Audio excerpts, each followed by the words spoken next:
जम्मू कश्मीर के अनंतनाग की बिजबेहरा सीट जो है वो हॉट सीटों में से एक है और यहाँ पर मुकाबला बेहद दिलचस्प हो गया है। आरजू, खास बात यह है कि इस सीट से महबूबा मुफ्ती जो है उनकी बेटी इल्तिजा मुफ्ती चुनावी मैदान में है और उनका मुकाबला नेशनल कॉन्फ्रेंस के बशीर वीरी से है।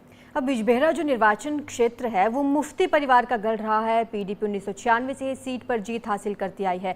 ऐसे में मुफ्ती के गढ़ को कायम रखना अब इल्तिजा के लिए एक बड़ी चुनौती है। रिपोर्ट देखते हैं। बिजबेहरा को मुफ्ती परिवार के लिए एक सियासी किला माना जाता है। 25 साल पहले पीडीपी की सियासी शुरुआत भी यहीं से हुई थी। इस इलेक्शन में मुफ्ती परिवार की तीसरी पीढ़ी हिस्सा ले रही है। इल्तिजा मुफ्ती जो महबूबा मुफ्ती की बेटी है यहाँ से इलेक्शन लड़ रही है।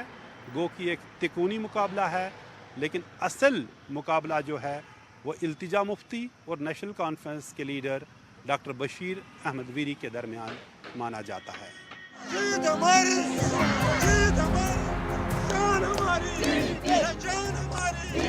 इल्तिजा मुफ्ती की राजनीति की शुरुआत उनके परिवार की सीट बिजबेहरा से हो रही है।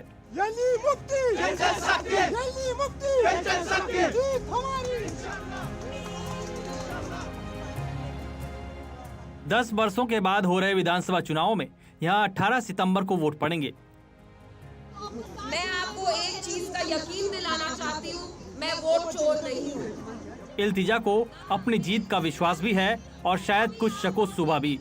वो कभी भी वोट चोर नहीं थे। जो भी यहाँ काम हुआ वो मुफ्ती साहब महबूबा जी ने। इसलिए वो सेब के बागानों और खूबसूरत झरनों के बीच बसे एक गांव से दूसरे गांव में जा रही हैं। 37 साल की इल्तिजा अपने नाना मुफ्ती मोहम्मद सईद की विरासत को आगे ले जाने के लिए लोगों से संपर्क कर रही हैं। मुफ्ती साहब वांटेड टू ऑनर। वंशवाद के आरोप और प्रचार मुझे बिल्कुल भी परेशान नहीं करते। अगर लोग मुझे स्वीकार करते हैं तो ठीक है, अगर नहीं करते तो कोई बड़ी बात नहीं। मैं चुनावों को लेकर संतुष्ट नहीं हूँ। भले ही आसान हो, लेकिन मैं इसे गंभीरता से लेती हूँ। मेरे नाना मुफ्ती मोहम्मद सैयद ने जनादेश को सम्मान देते हुए बीजेपी के साथ गठबंधन किया था और उसके लिए वो सब कुछ दांव पर लगाया था जिसे उन्होंने दशकों की मेहनत से हासिल किया था।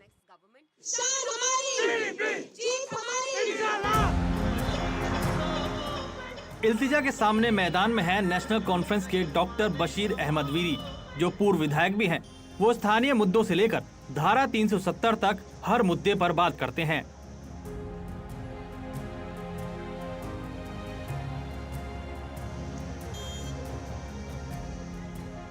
हमें तो कोई फर्क नहीं पड़ता है।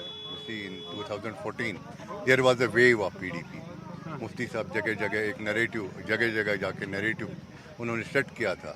अगर आपको बीजेपी और आरएसएस को रोकना है तो पीडीपी को वोट देना है। एंड यू नो उस वक्त भी हमने 21,000 वोट उस वेव में भी लाए थे। तो आज उसके मुकाबले में तो सिचुएशन बेटर है हमारे हक में। लेट अस सी, मुझे ज़्यादा फर्क नजर है। बिजबेहरा में सिर्फ 3 उम्मीदवार हैं। कश्मीर में किसी भी क्षेत्र में सबसे कम।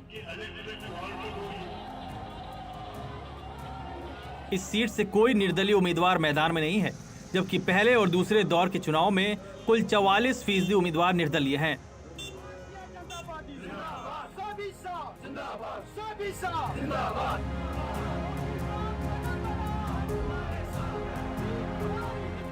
बीजेपी ने यहां से पुराने नेता सोफी यूसुफ को टिकट दिया है।